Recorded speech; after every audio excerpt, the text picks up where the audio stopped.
Welcome back everybody, I'm BRAVExHERO and today we're going to continue our series on the best weapons to use for Trials of Osiris. In episode 1 we covered the best primary weapons and you can find that video down below, but we turn our attention now to special weapons. Let's find out which special weapons are going to take you to that glorious flawless chest. But before we do, if you're looking for other like-minded gamers to complete Destiny 2 activities with, you might want to consider joining my community Discord, where you can find other like-minded players like myself so you can join up and complete these activities together. Now let's get started with number 10 on today's list. Number 10 is going to be what I like to call the shotgun family. We have 3 different shotguns for all types of players.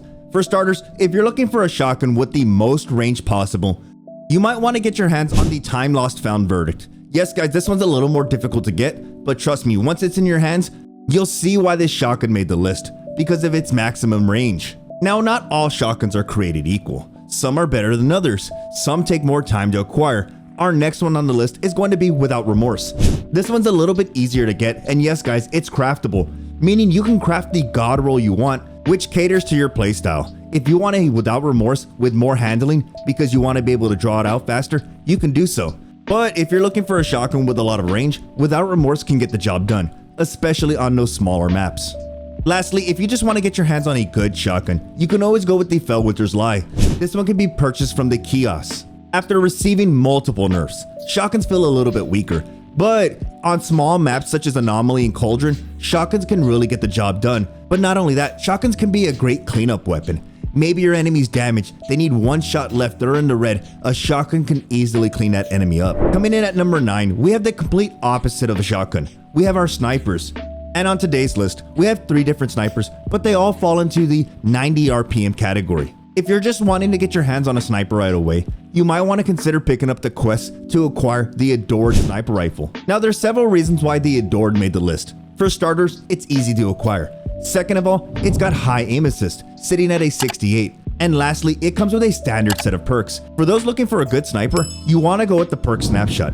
And that's one of the perks that the Adored automatically comes with. Our next sniper is going to be the Beloved. Now this one is craftable as well, but in order to craft this weapon, you need to acquire 5 red border frames of this gun. Now the reason why the Beloved is on the list, 1, it does have high aim assist, similar to our Adored, but it has a lower zoom magnification. While the Adored sits at a 45 zoom, the Beloved sits at a 40. And most good snipers out there can tell you that the lower zoom snipers feel more comfortable on any type of map. The last thing you want to do is aim down sights in a sniper rifle and feel like you're looking through a telescope. Now the last sniper on the list is the Defiance of Yasmin. This is a raid sniper rifle, and yes guys, it is another craftable weapon. Now it comes with a 68 aim assist, but it's also a 40 zoom sniper. And lastly, the good thing about this sniper rifle is that it falls in the kinetic slot, meaning if you want to use something like the Sunshot, you can pair it along with the sniper. Now the reason these 3 snipers made the list is because of their one-shot kill potential, pairing that alongside their low zoom and their high aim assist, making these weapons deadly on bigger maps. But in the right hands, they can be deadly on any map. One of the best things about Destiny 2 is that you can always build into your unflinching, meaning if you want to take less flinch on your sniper, you can do so, which will benefit you in game modes like Trials of Osiris. Coming in at number 8, we have our fusion rifles, and there's 2 specific fusion rifles that I always go with. For starters, I run with the main ingredient. Now this is an older weapon, and there's only 2 ways to acquire it now. For starters, you can either pick it up from Xur when he's selling it as one of his weapons, or when it's in the rotation for Dares of Eternity. This is a great weapon to farm for. Lastly, for my newer players out there just looking to get their hands on any fusion rifle, the Snorri is a world drop which can be acquired fairly quickly, and I made a video covering the best perks for this gun, so check it out. When it comes to smaller maps, fusion rifles are underrated. Being able to take down an enemy in close quarters is doable with these weapons, and if you get your hands on a god roll of either of these 2 weapons, you can really map your enemies from distances that are just unbelievable. Our next weapon on the list is considered a meme. Guys, we have the Destiny exotic toaster, the Jotun. Now this is an exotic fusion rifle with the exotic perk Charge Shot. Hold down the trigger to charge up a tracking shot that explodes and burns on impact. Look, this gun may be a meme, but being able to track an enemy and have a decent fire rate really makes the Jotun have a lot of potential. And let's not forget that when you spawn into a match, you have 2 shots with this weapon. And that's not even considering if you pick up ammo for this weapon. The magazine holds 5. What I really like about the Jotun is that you can catch players off guard. Someone's hard scoping a lane, No worries, get them like burnt toast. Ah, you see what I did there? Burnt toast, the exotic toaster, never mind. Now if you have this gun and an enemy's trying to strafe right in front of you, no worries, you'll be able to get them with that automatic tracking. Look, even though this gun is considered a meme, dying by it is annoying, and it turns you into a meme because your teammates will not stop laughing because you died to such a stupid gun. Coming in at number 7, we have the exotic grenade launcher, the Wither Horde, aka ill, don't step in that. This gun's amazing, especially when it comes to controlling a zone point, and with zone control being an option in Trials of Osiris, the Wither Horde is a great option. It comes with 2 perks, Primeval's Torment. Projectiles fired by this weapon blight the target or nearby area on impact. Lastly, it comes with the other perk, Break the Bank. Blighted targets take damage over time and blight the nearby area on death, making this one of the most annoying guns to go up against. There are times when you don't even notice it on the ground and you'll start to die. One of the best things about the Wither Horde is when you fire this weapon, it'll leave a blight in the area, thus making it easier to control doorways, hug corners, and ultimately, if an enemy is trying to go for a revive, you can deny him that revive.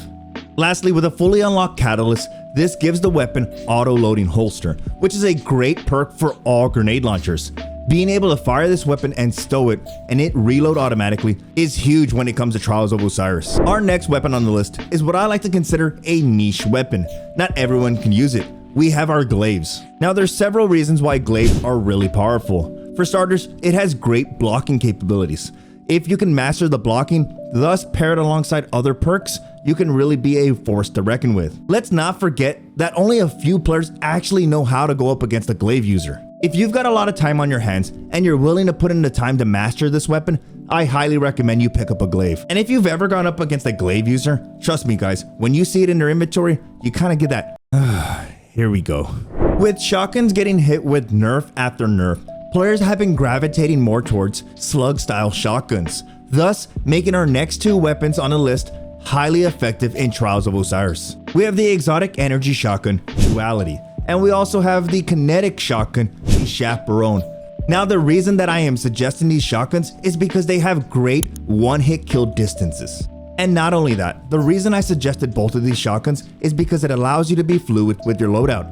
Since these are both slug style shotguns, you can pair the Chaperone with any energy weapon of your liking. The same goes for any kinetic weapon you want to use, can be paired alongside the Duality. Both of these shotguns are great for small maps. If you find out that the Trials map for the weekend is a tiny map like Anomaly, take full advantage of these sniper rifle shotguns. Our next gun on the list is what I like to call a hybrid. We have a sidearm that acts like a scout rifle. We have the Forerunner. This is one gun that has seen a rise in popularity this season, especially in controller players. It comes with the perk Full Stop, oversized sidearm with extended range, high caliber rounds, fires full auto with increased rate of fire, deals increased precision damage to unshielded targets. It also comes with the perk Pace Yourself. Tapping the trigger gives this weapon less recoil and improves accuracy. All of that stacks extremely well with the range stat of 100 and the aim assist of 60, thus making this a great weapon for controller players. With a time to kill of 0.60, only requiring 3 shots to kill any Guardian, it's no surprise that the Forerunner made the list. What I like about the Forerunner is that you have every engagement covered. Long distance fights? No worries, aim down sights and get that easy 3-tap. Oh no, my enemy's up close and personal. Just hip fire the gun, you'll get that easy kill. Our next weapon on the list is by far one of my favorites. Coming in at number 2, we have the Dead Messenger. This is an exotic energy grenade launcher with the exotic perk Trinary Vision. One-shot handheld grenade launcher. Projectiles release a fan of 3 energy waves on contact with the ground. Unlike our normal wave frame grenade launchers that fire 1 wave of fire, this one fires 3 different waves all at the same time. Now you won't be able to one-shot kill an enemy with this gun, but it's a great weapon to prime an enemy with. Get a little bit of damage on them with the Dead Messenger, easily swap to another weapon and get the cleanup. If you really wanted a busted combo with this, for my Warlocks out there, pair the Dead Messenger alongside the Ophidian Aspect. For my Titans out there, pair the Dead Messenger alongside the Peacekeeper's Exotic. And for my Hunters out there, pair the Dead Messenger alongside the Lucky Pants Exotic Legs. Look guys, the Dead Messenger is annoying to go up against. Turn a corner and your enemies can easily prime you with the Dead Messenger. Trust me, when your enemies get hit by the Dead Messenger, they're gonna be running scared. Why? Because they can easily be cleaned up. Not only that, you can deal damage to multiple enemies. 2 enemies hiding behind a box? No worries, you can easily smoke them out with a dead messenger. Getting into our final gun on today's list. Guys, it's not just one gun, it's 2 different guns, but they fall in the family of linear fusion rifles. We have the exotic energy linear fusion rifle, Lorentz Driver, and then we also have the kinetic linear fusion rifle, Arbalest. Look guys, both of these guns have been nerfed over and over. Shoot, the Lorentz Driver has been nerfed like 10 different times already, and it still finds itself at the top of the list as one of the most deadliest weapons in the game. Look, on paper, both of these weapons have low aim assist. The Lorentz Driver has 22 and the Arbalest has 31, but in game, it feels like both of these weapons have a billion aim assist because that's how often you're getting killed by these guns. Now, unlike our sniper rifles that deal with flinch poorly, the Lorentz Driver and Arbalest don't even know what flinch is. It's funny, after everything I've said, I haven't even mentioned their exotic perks. That's what makes them even deadlier. For the Lorentz Driver, the perk EM Anomaly will drive you insane. Standing too close to a teammate and they get headshot, don't worry about it, you're getting dragged alongside with them. Why? Well, a precision final blow with the Lorentz Driver will create an implosion that pulls in nearby targets and damages them with an additional detonation. Yep, the Lorentz Driver can punish any team that plays too close together. Any player who spent some time in Trials of Osiris can tell you that the sound of the Arbalest and the Lorentz Driver can send shivers down your spine. But shoot, if you're trying to go flawless, I recommend you use one of these weapons. Better yet, I recommend you use any of the weapons mentioned on today's list. And there you have it, the 10 best special weapons to get you flawless in Trials of Osiris. If you have any questions, please comment down below. Now, if you're looking to get your hands on any of these weapons and you want to know where to obtain them, then you can head over to my community Discord and just ask away. There's a lot of awesome guardians in my Discord, and they're willing to help new players and returning players. Thank you so much for stopping by. If you enjoyed today's video, then do me a favor and click that like button. You enjoy the rest of your day, and I will see you in the next video.